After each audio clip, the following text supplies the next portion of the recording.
ఎంత కోపం వచ్చినా నిగ్రహించుకోవాలి, కానీ మాట బయటికి అనకూడదు. అప్పుడే సంబంధాలు బాగుంటాయి. కోపాన్ని నిగ్రహించుకోవాలి. కోపం వస్తుంది, కోపం రావడం సహజం, నిగ్రహించుకోవాలి. అక్కడ కనీసం పక్క గదిలోకి వెళ్ళిపోవాలి, లేదు ఇంట్లోంచి బయటికి వెళ్ళిపోవాలి, లేకపోతే ముసిగట్టుకు పడుకోవాలి, లేకపోతే నీళ్ల గదిలోకి వెళ్ళిపోయి 2 బిందెలు నీళ్లు దిమరించేసుకోవాలి.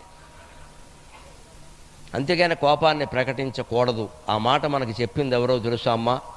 ప్రభాకర శర్మ గారు అర్చన చేస్తున్న ఆంజనేయ స్వామి గోడ మీద ఆ గంగ సింధూరపు రంగులో మెరిసిపోతున్నాడు. ఆ ఆంజనేయ స్వామి చెప్పాడు. ఎక్కడో తెలుసా? లంకా దహనం చేసిన తర్వాత ఆయన పశ్చాత్తాపడ్డాడమ్మ. చాలామందికి తెలియదని. లంకా దహనం చేశాడు అంటారు, కానీ లంక దహనం అయిపోయాక బాధపడ్డాడు ఆయన.